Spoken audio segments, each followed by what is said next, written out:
All right, welcome back. And today we are going to do some string questions.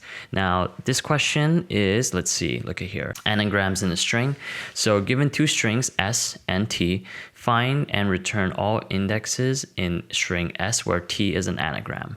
So S is the big string, T is the small string, and then we have to see if there are anagrams in it, and if there are, which index. For example, if we look at here, we have T equals ABC, and the string is ABCD, BAC, DACB. And then there's an anagram right here, back. Anagram means it uses the same letters, but sorted differently. Or it doesn't have to be sorted differently, but just it uses the same letters. So we got one here, and then we also got one here, ACB and BAC, which is why we return the index 3 and 7, so right here. So let's go to the iPad and look at this question a little bit more and think about how we can do this. How do we do this? There's a clue already, because here you see me have a dictionary, and then also I have the string ACD, BAC, blah, blah, blah, blah, blah. So dictionaries are usually pretty important for anagram related questions, just like here. So we know that our string that we care about is A, B, C. So I went ahead and created a dictionary already of A, B, and C, meaning A, how many times it appears in our T, once, how many times it appears, once, and how many times C appears is once. All right, so I made this dictionary already, and what we're gonna do is we're gonna go through this string by using a window of size length of T. So T has a length of 3, right? There are 3 letters. So what we're gonna do is, we know that anagrams, they have to be the same letters, right? So what we're gonna do is we're gonna use a sliding window. We're gonna look at these 3 letters, and then we could check, oh, is this an anagram? No. I mean, the slow way, brute force way, would be to do this for every one of these guys, right? But there is some information that you're actually that you could reuse. For example, ACD, you know that you've seen A, you've seen D, C, and you've seen D. What would happen if you look at here? You know that CD will remain, and you know that A will be gone, and then you'll add B. So what we can do is we can use a dictionary here to keep track of that. So first, we have A, C, and D. So what would happen to our dictionary? Well, A, we see an A, so now we subtract that. Now it becomes 0, right? Because we're essentially subtracting these guys from this guy. Okay, cool. So A, C, and D, excellent. So this becomes 0, and then C also becomes 0, and then D becomes -1 because we're subtracting this. And then now we look at our dictionary. Okay, what does this mean? So what would you want to see? What we would want to see is to have all zeros. If all A, B, and C is 0, it means that it is an anagram, right? Because it means that, imagine if you have BAC, then you would subtract A by 1, subtract B by 1, and subtract C by 1. Yeah, so there's a little optimization that we can do, because if we look at the dictionary, we have to loop through the whole dictionary to make sure that they're all zeros. So that's a little bit inefficient. So what we can do is, whenever it becomes 0, we actually literally delete them. So now the length of the dictionary is only 2. So the only time that it is an anagram would be when the length of the dictionary, length of dict equals 0. That's what we care about, right? That is the winning case. Okay, so I'll put that here, so it's just so that we can remember. And then, yeah, so now these are gone. These are gone. So now, okay, we have ACDB, and then what we're gonna do is we're gonna increment. So how does incrementing work? We know that the next one is B, so we're gonna add 1 to B. So now B becomes 2, and then we're gonna subtract the last element, which is A, and then A will become 1 again. Oops, B should be 0, because we're subtracting, not adding. So B is 0, and then that is it.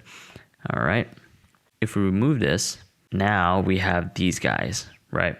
And then with these guys, we have A equals 1, B equals 0, D equals -1. So I just kind of recolored so that it makes it a little bit easier. So now we have these numbers. And then what we're going to do next is we're going to continue and do that. So what happens when we increment again? I'll do this one more time. So because we see an A, we are going to subtract A. So this guy becomes 0. And then C, right here, we need to subtract this guy. So then this becomes 1 again. Okay? All right.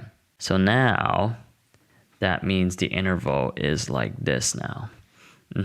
So every time you do an interval, you shift. You only need to do a constant operation, which is updating this guy and updating this guy, right? So let's just do it again for good measures. And then later on, what we're going to see is we're going to end up being here. So then this guy becomes 0, so we remove it. This guy becomes 0 also. And then because this is 0, remove it. And then the length of the dictionary becomes 0. And then because of that, we actually got an answer. We got one of the answer now. Yeah. So then because of that, we will keep an answer here, 3. And then later on, you're going to see that you're going to get the answer 7 by using this guy all the way over here. Got it? Cool.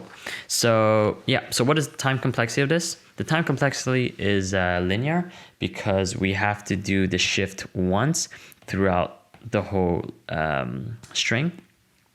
So that would be an O of n operation. And for each time we look at a window, we only need a constant time search operation because we only need to look up 2 elements in our dictionary, like the one here and like the one here, for example, right? So for example, if it's back, if we're here and then we want to increment 1, then we look at D and then we actually look at also B, right? We increment 1 and we decrement one of them. And then what is the space complexity? Well, the space complexity is O of n because, you never know how many elements on the dictionary you will have. The maximum is that if every character is unique right here, then you're going to have one for every single character. And then, yeah, that's pretty much it.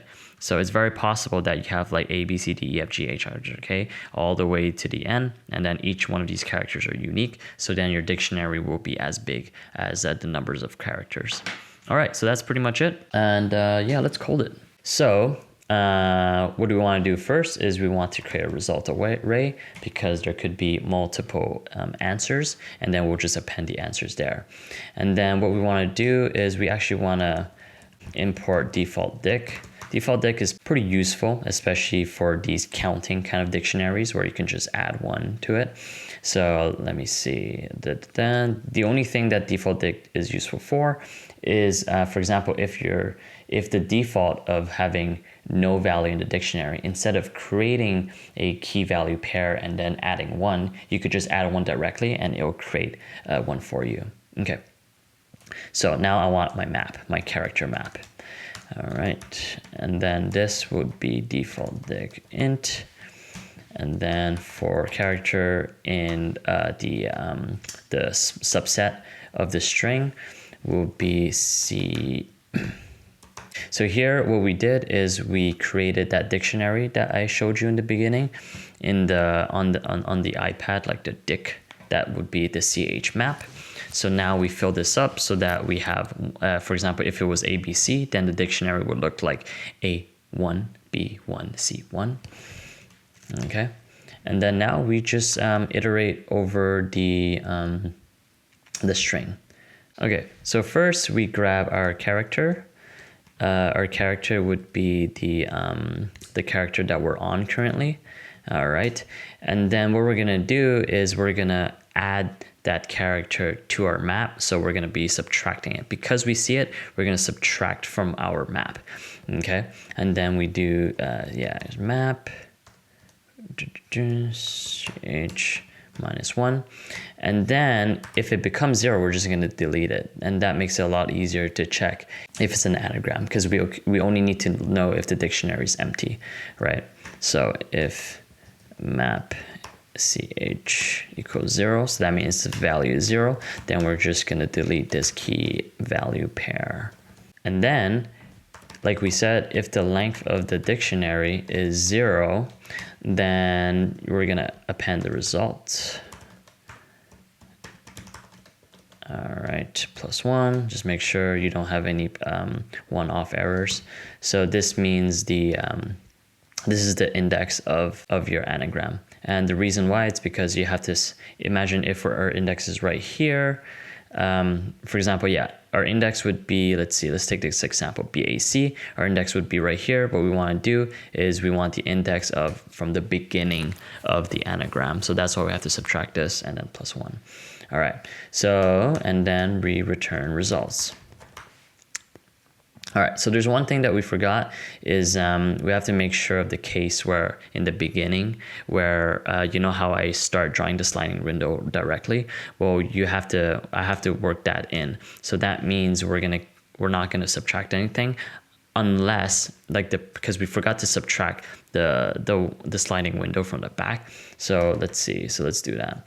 If that is bigger than length t, so that means once we're far away where there's like enough of characters that we've seen where in the back we have to start subtracting them, then we're gonna start subtracting them. All right, and then the old character is the one on the back of the sliding window. So that how we get that is by subtracting the length of t. All right. And then what we're gonna do is instead of decrementing, we're gonna increment the dictionary. And then same thing, same logic as here. And then if it's 0, then we're gonna delete it, right? Excellent, okay. And then here we have to make sure that your index is actually further away, like your sliding window is complete. All right, see if it works. Oops, I wrote a bug. This is the wrong character. It should be this guy. And we run it. All right, excellent. So now it works. And yeah, so that's pretty much it. That's how you do find anagrams. Yeah, thank you for watching. Hope that was useful. See you next time.